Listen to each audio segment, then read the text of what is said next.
கர்த்தருடைய பரிசுத்த நாமத்துக்கு ஸ்தோத்திரம் உண்டாகட்டும். இன்றைய தியானத்திற்காக நாம் மார்க் 11ஆம் அதிகாரம் 24ஆம் வசனத்தை நாம் தியானிப்போம். அப்படியாக தேவன் சொல்லுகிறார், கர்த்தராகிய இயேசு கிறிஸ்து சொல்லுகிறார் என்னவென்றால், ஆதலால் நீங்கள் ஜெபம் பண்ணும்போது எவைகளை கேட்டுக் கொள்வீர்களோ அவைகளை பெற்றுக்கொள்வோம் என்று விசுவாசியுங்கள், அப்பொழுது அவைகள் உங்களுக்கு உண்டாகும் என்று சொல்லுகிறேன் என்று இயேசு கிறிஸ்து சொன்னார். ஆகையால் நாம் ஜெபம் பண்ணும்போது எவைகளை கேட்டுக் கொள்கிறோமோ அவைகளை பெற்றுக்கொள்வோம் என்ற விசுவாசம் நமக்குள்ள வேரூன்றி நிற்க வேண்டும் என்று கர்த்தராகிய இயேசு கிறிஸ்து நமக்கு அப்படியாக தெளிவாக சொல்கிறார்.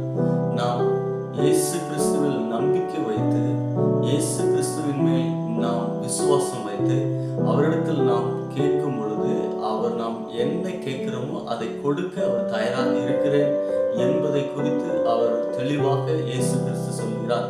நம்ம ஜெபம் பண்ணும்போது எவைகளை கேட்கிறோமோ அப்பொழுது இயேசு கிறிஸ்து சொல்லுகிறபடி நாம் என்ன கேட்கிறோம் என்பதை நாம் சரியாக நாம் அறிந்திருக்க வேண்டும். அப்பொழுது அவர் கொடுக்கிறார் என்பதை நாம் விசுவாசிக்க வேண்டும். இந்த காரியத்தில் நாம் விசேஷமாக தேவனுடைய வசனத்தில் நாம் உறுதியான நம்பிக்கையை நாம் இயேசு கிறிஸ்துவில் நம்பிக்கை வைப்போம். அப்பொழுது அவர் நாம் ஜெபம் பண்ணும்போது எதை கேட்கிறோமோ அதை கொடுக்க அவர் சித்தமுள்ளவராய் இருக்கிறார் என்பதை நாம் அறிந்து கொள்வோம்.